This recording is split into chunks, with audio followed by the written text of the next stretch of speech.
Hello, and welcome back to the Chris McPherson Show for another Daily Dose episode. Before we dive in, let's make sure you hit the subscribe button on YouTube down below. You can hit the bell as well, and that will give you notifications when we drop all of our episodes. Make sure to follow us across our socials at the Chris Mack Show on all your favourite platforms so you don't miss a moment of our sports coverage. You can find us on X, you can find us on Instagram, on TikTok, and on Facebook. But we're here today to talk about the first T20 International between Australia and New Zealand over at the Bay Oval in Mount Maunganui. It is the first game of the home summer for the Kiwis, and what a match we got to see. Heading into that first T20 International, though, both sides were rocked by late key injury blows. For the Aussies, Glenn Maxwell fractured his arm in a net session after trying to stop a return shot from Mitch Owen, ruling him out definitely for the series and likely even longer. He'll be replaced in the Australian squad by Josh Felipe, while for New Zealand it was young star Rachin Ravindra who was sidelined after a nasty training accident left him with facial lacerations. He had a collision with a hoarding on the boundary, and he'll now miss the three-match series with Jimmy Neesham, the all-rounder with all that experience, brought in as cover for the New Zealand squad. When we have a look at the matchup, though, it was Mitch Marsh winning the toss, and true to form, he chose to chase. He's done so frequently throughout his captaincy and did not divert from that today. Even though no chasing side had ever won a T20 International at the Bay Oval across the opening 12 matches that have been played there across the last few years. And look, that call looked, I think you could say, inspired early, as New Zealand collapsed to 3 for 6 inside the first 10 deliveries. Josh Hazlewood struck early, and Ben Dwarshuis grabbed 2 in 2 to have the Black Caps on the ropes and a sniff of a hat-trick, although, alas, it was not to be for Dwarshuis. But the Kiwis were on the ropes.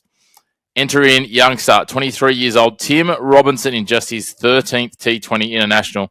And he steadied things with Daryl Mitchell and then went on to play the best innings of his international career so far. A maiden T20 International 106 not out of 66 balls with 6 fours and 5 sixes. He all but single-handedly dragged New Zealand to a more respectable total of 6 for 181, which was just below the Bay Oval's average winning total of 196. Noting that no chasing side had previously won here at the Bay Oval in a T20 International from 12 attempts. For Australia, their fielding was a little bit rusty at times. Even Travis Head shelled a couple. They tightened up with Hazlewood at the death and did enough to restrict the Kiwis to 181 and setting themselves a total to chase of 182. They came out blazing, the Aussies. Travis Head, Mitch Marsh, they got flying. They piled on runs at double-digit rate and over through the power play, with Travis Head falling late with just 3 balls remaining in the power play for 1 for 67 inside those 6 overs. Mitch Marsh, though, carried on the charge, smashing 85 from just 43 balls, with victory well in sight, needing just 25 more runs when the captain fell. Tim David then came in, the master blaster, 21 not out of 12 deliveries, and Australia cruising home in the end with 21 balls to spare with a 6-wicket win to start this series. The difference, you might ask, it was the power plays. New Zealand, their batting power play, they lost 3 wickets early and then were just a little bit off with the ball. Their captain, Bracewell, even owned this in his post-match press conference, saying they weren't far away, but they weren't quite good enough to compete with a top-tier Aussie side. The ball just wasn't quite where they needed to be. They were a couple of yards short at different points, and a few times their fielders were just a step out of place. Australia just managing to clear that inner ring as the top order got going. Robinson's brilliance certainly gave them a total, but it never, in all honesty, really looked enough after Australia's blazing start. For Australia, Marsh continues his golden run as skipper. The batting lineup continues to look stacked even without Maxwell in action. And if they can sort out their fielding and tidy that up a little bit, they're going to be really tough to stop. It is obviously a bit of a challenge over here in New Zealand at this time of year. Very rarely does a summer of cricket, if ever, get started this early, the first day of October in New Zealand. So a little bit different in terms of conditions for them to bat. The earliest we've previously seen a game at the Bay Oval in Mount Maunganui has been the 20th of November in seasons gone past.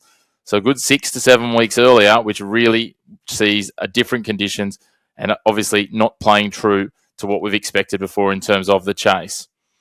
As we said, for New Zealand, it was Robinson's knock. That century, his first, was the one shining light. It's going to ask the question, will they need reinforcements with the ball? Maybe some changes coming in. Will they look to someone like an Ish Sodhi for game 2? They are still clearly missing Mitch Stanton, who's out of action after not recovering from that abdominal surgery. So what will they look at? How will they go about it? What will be next for the Kiwis? That is the big question. You would think they may even look at whether they can go more aggressive with their pace bowling attack. Are there other avenues to approach there in their squad? Do they lean on someone like the all-round ability of Jimmy Neesham?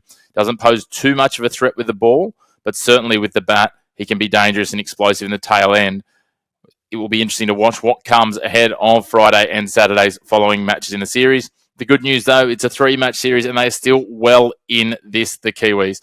So wait and see whether there are any changes. You would expect the Aussies will go in fairly similarly. They'll be happy with how they approach this. Mitch Marsh continuing that run when he wins the toss. They bat second. They chase well. They do so well.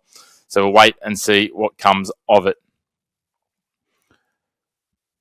It's certainly going to be an interesting continuation of the series as we head into the weekend. It was an interesting one with the fans rugged up, the players chilly, and a bit of a strange feel for the so-called start of a summer of cricket in New Zealand. As I said, Game 2 Friday night, Game 3 Saturday. All games for this series will be at Mount Maunganui.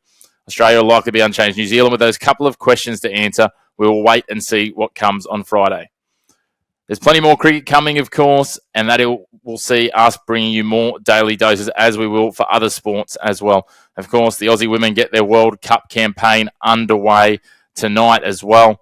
So make sure you subscribe on YouTube and follow us on all your favourite social media platforms. We'll be back tomorrow to recap that Aussie women's opening World Cup clash with New Zealand, plus much, much more. And don't forget that our Around the Grounds episode, our weekly coverage of all those other things in your sporting landscape, will drop tomorrow, Thursday, at 6 p.m. So tune on in. As I said before, if you haven't already, hit the subscribe button down below, hit the bell to get those notifications about our latest videos, and make sure to stay tuned in to your home of black and white sports opinion. No greys here. A huge thank you for tuning in again, and we look forward to coming to you again later today, tomorrow, and in the coming days to cover all of your sporting landscape.